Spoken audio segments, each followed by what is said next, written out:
Jangan kamu jangan apa lagi. Itu udah apa dong? Anda kan undang saya ke sini. Anda tadi bilang Anda. Ia dikenal sebagai pembawa acara paling berwibawa di televisi.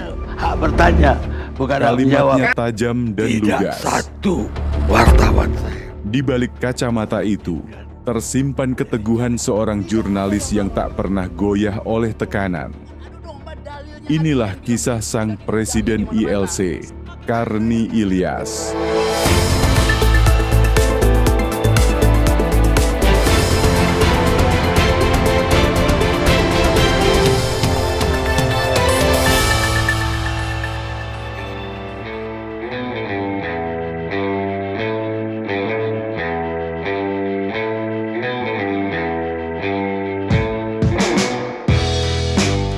Karni Ilyas lahir di Bukit Tinggi, Sumatera Barat, pada tanggal 25 September 1952. Di kota itu, ia tumbuh dalam budaya Minang yang syarat dengan nilai debat, logika, dan keberanian menyampaikan pendapat. Nilai-nilai itulah yang kelak membentuk karakter jurnalistiknya. Sejak remaja, Karni sudah tertarik pada dunia tulis-menulis. Ia kerap mengirimkan artikel ke media lokal, bahkan pernah dimuat di Suara Karya dan Kompas. Minat itulah yang membawanya merantau ke Jakarta, menempuh pendidikan hukum di Universitas Indonesia, dan di waktu bersamaan merintis karier sebagai jurnalis. Karni Ilyas dikenal luas sebagai wartawan politik. Gaya tulisannya khas, tajam tapi elegan.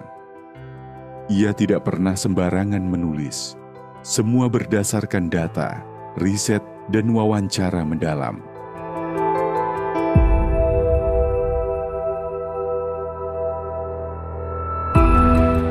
Beliau sempat memimpin editor sebuah majalah berita mingguan sebelum akhirnya bergabung dengan grup media besar milik Abu Rizal Bakrie.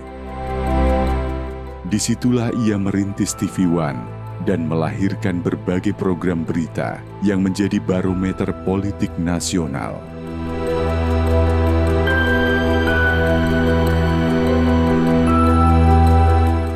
Namun puncak popularitasnya datang saat ia memimpin dan membawakan program Indonesia Lawyers Club atau yang biasa kita kenal sebagai ILC. Mungkin dokter ahli nanti yang akan menjawab bedanya, karena mereka bilang bedanya cuma satu hal, sama persis. ILC bukan sekadar talk show politik. Ia adalah panggung opini publik. Di acara itu, Karni Ilyas mempertemukan tokoh-tokoh penting, dari politikus, aktivis, pengacara, hingga akademisi. Nggak perlu lagi, kita nggak perlu jawaban lagi. Topiknya bisa panas, penuh kontroversi, tapi Karni Ilyas selalu hadir sebagai penyeimbang. Ia tak pernah memihak secara gamblang. Ia hanya memberi ruang agar publik bisa menilai sendiri. Dia belum selesai. Biar sekaligus dijawab. Saya berkuasa sini. Dia belum selesai. Gaya khas Karni Ilyas dalam membuka acara dengan narasi pendek, lalu memberikan waktu yang sama kepada semua narasumber, menjadi daya tarik tersendiri. Kalimat-kalimatnya sering viral, bahkan menjadi topik di media sosial. Tapi di balik itu, ada prinsip jurnalisme yang konsisten, menyuarakan semua sisi tanpa menghakimi. Oke, lain kali saya akan undang deh.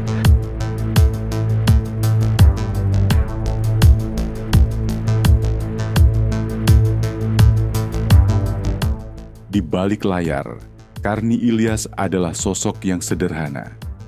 Ia bukan tipe yang haus sorotan. Ia lebih suka bekerja sunyi, menyusun rundown, memantau topik, dan memastikan semua narasumber hadir. Beliau juga dikenal sebagai mentor bagi banyak jurnalis muda. Tidak sedikit yang belajar langsung darinya, bukan hanya soal teknis, tapi juga etika dan keberanian moral. Baginya, jurnalisme adalah alat untuk melayani publik, bukan kekuasaan. Karni Ilyas juga seorang penulis produktif. Ia pernah meraih penghargaan jurnalistik Adi Negoro dan menjadi Ketua Umum Ikatan Jurnalis Televisi Indonesia atau yang disingkat sebagai IJTI. Beliau adalah simbol bagaimana media bisa menjadi ruang dialog yang sehat. Di tengah polarisasi, Karni hadir sebagai penyejuk. Ia tak menyuapi opini, tapi memberi ruang untuk berpikir. Meskipun Indonesia Lawyers Club sempat berhenti tayang pada tahun 2020, tapi pengaruhnya masih terasa. Banyak yang merindukan ruang diskusi terbuka seperti itu, dan nama Karni Ilyas selalu melekat sebagai tokoh sentralnya. Warisan Karni bukan hanya program TV, tapi juga semangat untuk berdialog, berpikir kritis, dan tetap menjaga integritas dalam menyampaikan kebenaran. Karni Ilyas telah membuktikan bahwa di dunia yang bising oleh kepentingan ini, suara yang jernih tetap bisa didengar. Ia bukan sekedar wartawan, ia adalah saksi sejarah, sekaligus pengawal bagi nurani bangsa.